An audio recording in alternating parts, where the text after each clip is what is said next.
Good morning. Welcome back to the show. My name is James Rule XRP. I'm a crypto teacher. Follow me on X at Rule XRP. We're going to go ahead and get into it. Here for the past several years, the XRP community, the XRP army, crypto Twitter, all of the above has been fighting what we call ETHgate. Back in 2018, William Hinman, former director or he had a position at the SEC, deemed ETH not a security. He and Jay Clayton left the SEC in 2020 after suing Ripple Labs, XRP. We're demanding answers on why ETH was declared not a security, everything that happened in between, why Ripple and XRP were sued, and we're going to go ahead and get into it. Now, there is an organization called Empower Oversight. They are whistleblowers and research. I'm going to read the mission. Bear with me. Empower Oversight, Whistleblowers and Research, Empower, is a nonprofit, nonpartisan educational organization dedicated to enhancing independent oversight of government and corporate wrongdoing. Empower works to help insiders document and report corruption to the proper authorities while also seeking to hold authorities accountable to act on these reports. In our constitutional republic, power resides with the people, exercised through their elected representatives, to act as an effective check on unelected bureaucrats and corporate elites. The people and their representatives need to know the facts. With decades of experience conducting congressional investigations that expose major scandals and experts who wrote the laws on modern-day whistleblower protection, Empower is well positioned to combat waste, fraud, and abuse both inside and outside government. Tristan Leavitt, president of Empower Oversight, leads the group with a wealth of experience from the halls of Congress, the U.S. Office of Special Counsel, and most recently from the U.S. Merit System Protection Board, allowing him to demand answers on behalf of whistleblowers who report wrongdoing. Jason Foster, founder and chairman of Empower Oversight, has 22 years of Capitol Hill experience, including 14 years as counsel to the patron saint of whistleblowers, U.S. Senator Chuck Grassley of Iowa, and continues to spearhead Empower Oversight's successful pressure campaign on behalf of those who reported wrongdoing. What we do: solicit disclosures of waste, fraud, abuse, misconduct, and mismanagement. Work to corroborate claims through deep independent research. Help insiders safely and legally inform authorities, the media, and the public. Educate whistleblowers, journalists, members of Congress, inspector generals, and other official institutions charged with strengthening public integrity. Advocate for more effective oversight and whistleblower-driven investigations. The team at Empower Oversight has seen firsthand how transparency provides a vital check on unfettered power. We are committed to finding the facts so that Americans can confront abuses and authority.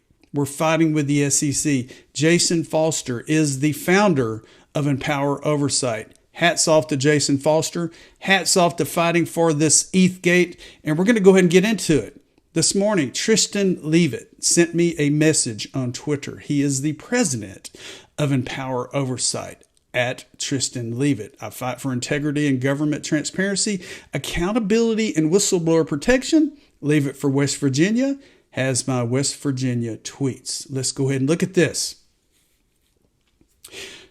Empower Oversight's fight for transparency at the SEC continues. The more we learn, the worse the conflicts of interest look.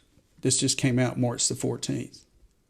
Empower Oversight seeks additional documents to shine light on former SEC leadership involvement in the crypto decision making. ETHgate, William Hinman, Jay Clayton, Consensus, Joseph Lubin, Vitalik Buterin, ETHgate. Years into a quest to uncover information about how the Securities and Exchange Commission made decisions about its regulation of cryptocurrencies, Empower Oversight is seeking new specific cryptocurrency-related communications of William Hinman, the Director of Division of Corporate Finance at the SEC from 2017 to 2020, and Jay Clayton, the former chairman of the agency. Empower filed a Freedom of Information Act, FOIA, request seeking to understand whether Mr. Hinman's and Mr. Clayton's relationship with that private sector firms, companies, and individuals improperly influenced any of the official actions during their time at the SEC, and to what extent the SEC and its ethics officials mitigated, investigated, and resolved such conflicts. And Power's latest request asked for communications from May of 2017 and December of 2020. That's when they sued Ripple and XRP, with new keywords, email addresses, and private entity names based on materials gleaned from previous requests. More than 2 years ago, Empower began pressing the SEC for transparency and how the agency was making decisions on cryptocurrency issues. Despite very little cooperation from the SEC, go figure that, Empower learned through previous FOIA requests that Hinman had met with entities that had an interest in the cryptocurrency that the SEC was regulating. After one of those meetings, Hinman had declared in an August 2018 speech that Ether was not a security. Let's go a little bit deeper here. Jason Foster, the founder. Here's the full PDF of our latest request. We're going to go into it. I'm going to zoom in. It was sent to the SEC. Raymond McHenry, FOIA officer with the SEC. Request for records related to possible ethical violations. I'm just going to read the introduction and then I'm going to go to the key highlighted points. Empower Oversight Whistleblowers and Research is a nonpartisan, nonprofit educational organization which is dedicated to enhancing independent oversight of government and corporate wrongdoing. The organization works to help insiders safely and legally report waste, fraud, abuse, corruption, and misconduct to the proper authorities and seeks to hold those authorities accountable to act on such reports by and among other means. Well, let me go ahead and read the background as well.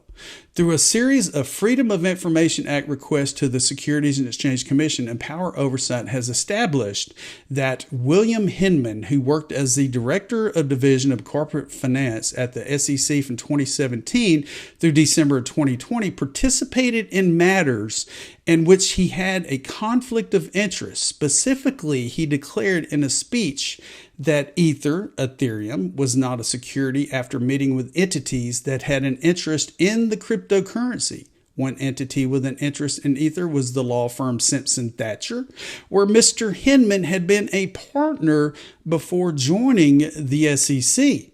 While he worked at the SEC, Mr. Hinman continued to receive payments from the firm.